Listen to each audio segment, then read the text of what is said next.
स्वागत है आपके अपने YouTube channel study and up पर। जैसा कि हम लोग भारतीय इतिहास में बौद्ध धर्म के बारे में पढ़ रहे थे, जिसका पहला पार्ट अपलोड कर दिया गया है। तो जिन लोगों ने वह वीडियो नहीं देखी है तो सबसे पहले जाके उसे देख लीजिए। आज हम लोग बौद्ध धर्म के दूसरे भाग के बारे में चर्चा करेंगे, जिसमें सबसे पहले हम लोग देखेंगे कि गौतम बुद्ध को ज्ञान की प्राप्ति कहाँ हुई। तो गौतम बुद्ध को ज्ञान की प्राप्ति बोध गया कहाँ हुई? बोध गया। ठीक, बोध गया में इन्हें ज्ञान की प्राप्ति हुई।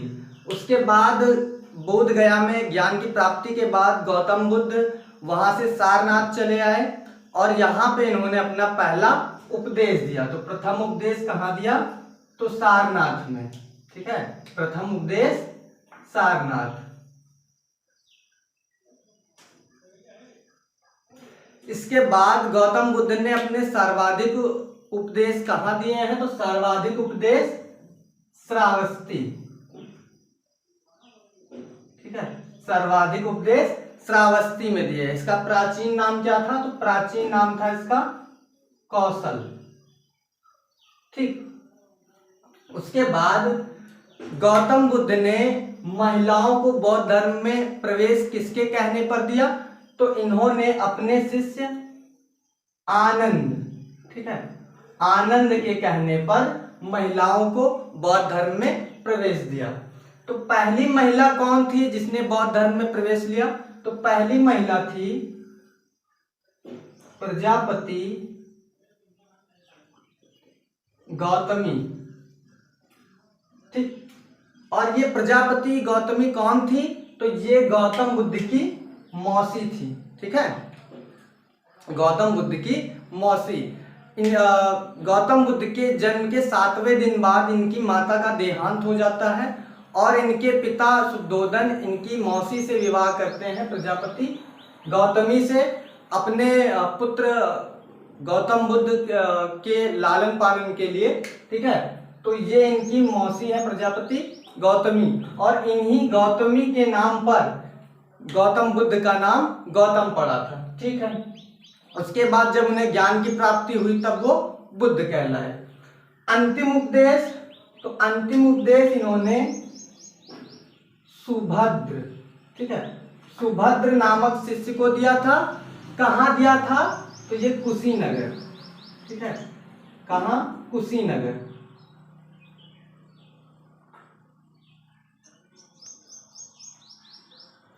उसके बाद गौतम बुद्ध की मृत्यु कब हुई? तो इनकी मृत्यु 483 ईसा पूर्व, 483 ईसा पूर्व में कितने वर्ष की आयु में? 80 वर्ष की आयु में। ठीक है, 80 वर्ष की आयु में। कहां? तो कुशीनगर में हुई।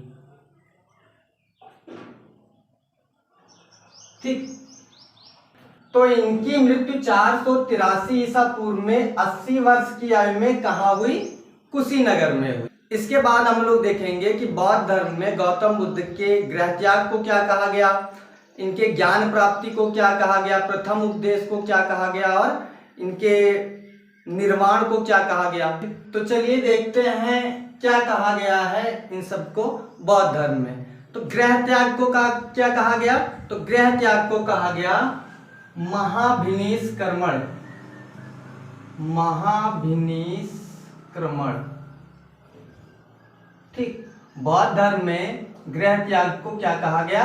महाभिनिष्क्रमण कहा गया। ज्ञान प्राप्ति को क्या कहा गया?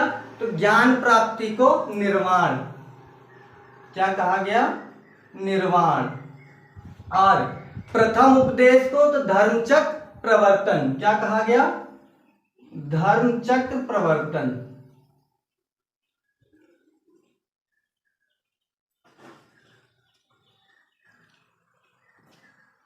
धर्मचक्र प्रवर्तन।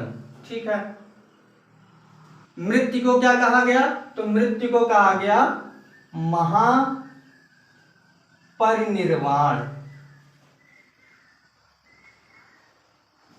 इसके बाद बौद्ध धर्म में 4 आर्य सत्य हैं। तो इन्हें भी हम लोग देख लेते हैं क्या क्या है। तो पहला है दुख,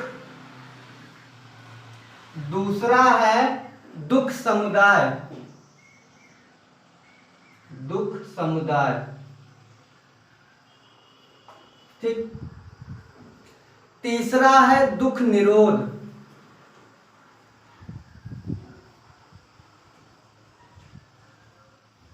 और चौथा है दुख निरोध मार्ग।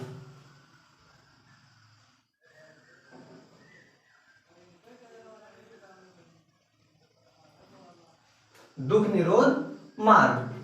तो चलिए इसके बाद हम लोग देखते हैं अष्टांगिक मार्ग, ठीक है। ये 8 प्रकार के थे। तो कौन कौन सा? सम्यक दृष्टि, सम्यक संकल्प, सम्यक वचन और सम्यक कर्म, सम्यक आजीविका, सम्यक व्यायाम, सम्यक स्मृति और सम्यक समाधि। तो ये 8 इनके अष्टांगिक मार्ग थे।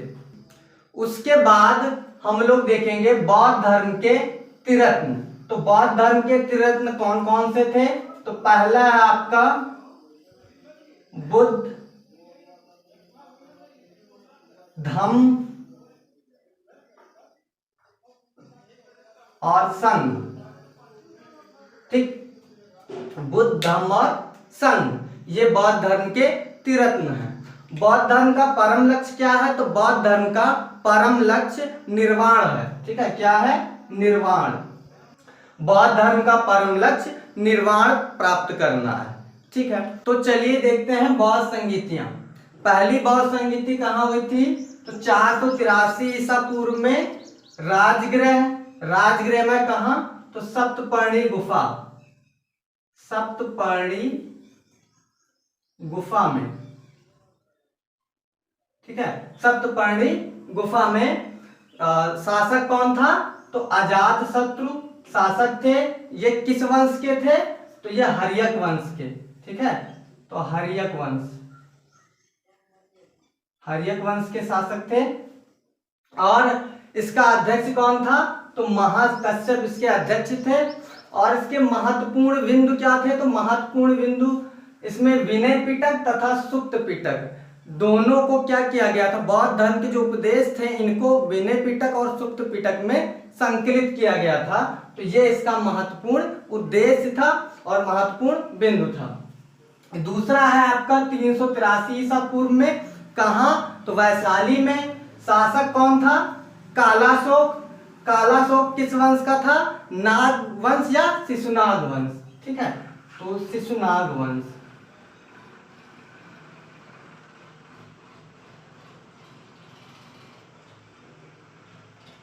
शिशुनाग वंश का था, ठीक। और इसका अध्यक्ष कौन था? शावक मीर। इसके महत्वपूर्ण बिंदु क्या थे? तो महासंघिक 2 भागों में बट गया, यानी महासंघ को क्या किया गया? 2 भागों में बांट दिया गया। तीसरा है आपका 283 ईसा पूर्व में तीसरी बौद्ध संगीति हुई। कहाँ हुई? पाटलिपुत्र में। शासक कौन था? अशोक। और ये किस वंश का था? तो मौर्य वंश, ठीक है। मौर्य वंश का था। और इसके अध्यक्ष मौंगलपुत्र थे। और इसके महत्वपूर्ण बिंदु क्या थे? तीसरा पिटक, यानी 2 पिटक पहले से थे, विनय पिटक और सुप्त पिटक। तीसरा पिटक इसमें अभिधम्म पिटक को जोड़ा गया, ठीक है। कौन सी बौद्ध संगीति में? तो तृतीय में। इसके बाद है आपका चौथी बौद्ध संगीति कब हुई? तो 102 ईस्वी में। और कहा? तो कश्मीर में। कश्मीर में कहा? कुंडलवन, ठीक है। कुंडलवन, कुंडलवन में।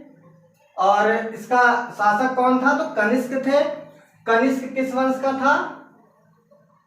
कुषाण वंश का। और इसके अध्यक्ष वसुमित्र थे। और इसमें क्या हुआ था? तो इसमें बौद्ध धर्म 2 संप्रदाय में टूट गया था, एक हीनयान और दूसरा महायान। तो हीनयान गौतम बुद्ध को महापुरुष मानते थे तथा वो रूढ़िवादी विचारधारा में विश्वास रखते थे। और जो महायान संप्रदाय के थे वो गौतम बुद्ध को भगवान मानते थे, मूर्ति पूजक थे और धर्म में नवीन परिवर्तन करने के लिए तैयार रहते थे, ठीक है। इसके बाद इसकी तीसरी शाखा आती है, तो तीसरी शाखा कौन सी? तो तीसरी शाखा है इसकी, तीसरा संप्रदाय है इसका वज्रयान। ठीक है, वज्रयान ये कब आया? तो ये गुप्त काल में आया। ठीक है, गुप्त काल में।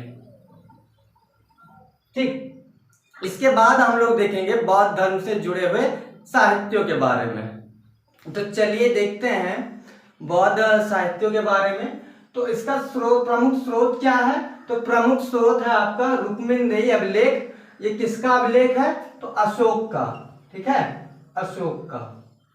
तो अशोक के रुक्मिणदेही अभिलेख से हमें इसकी जानकारियां प्राप्त होती हैं। फिर इसके बाद त्रिपिटक में आपका बुद्ध के उपदेशों का संग्रह सुत्त पिटक। ठीक है, किसमें है? तो सुत्त पिटक में। गौतम बुद्ध के नियमों का संग्रह किसमें है? तो विनय पिटक में।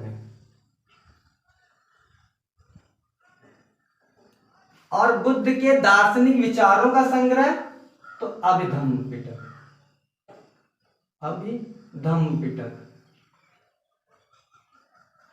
ठीक, इसके बाद जातक कथाएं क्या हैं? तो जातक कथाएं आपकी गौतम बुद्ध के पूर्व जन्म की कथाओं को का संग्रह जो है वो जातक कथाओं में है। ठीक है, तो बुद्ध के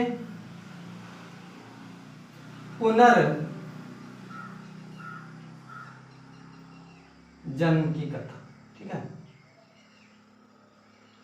इसके बाद रचना।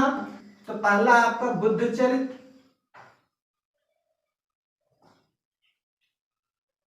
चरित्र, सौंदरानंद।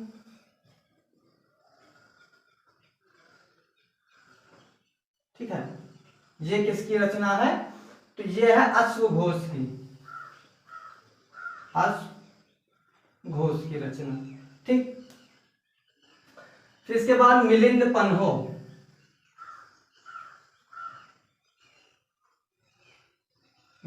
पन्हो किसकी रचना है?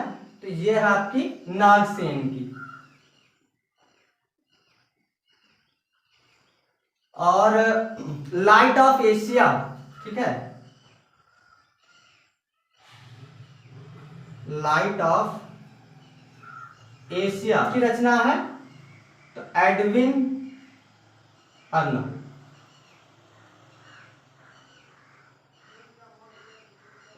ठीक, बौद्ध धर्म के बारे में लगभग सारी चीजें हम लोगों ने देख ली है। इसके बाद हम लोग अपना नेक्स्ट टॉपिक स्टार्ट करेंगे जैन धर्म। फिर उसके बाद में ईसाई धर्म, पारसी धर्म, इस्लाम धर्म, ठीक है, वैष्णव धर्म, सभी धर्मों के बारे में पढ़ेंगे। तो आशा है आपको ये वीडियो अच्छा लगा होगा, और यदि अच्छा लगा है तो ज़्यादा से ज़्यादा लोगों में शेयर कीजिए, लाइक कीजिए, कमेंट कीजिए, और ऐसे ही चैनल पर बने रहिए और वीडियो देखते रहिए। धन्यवाद।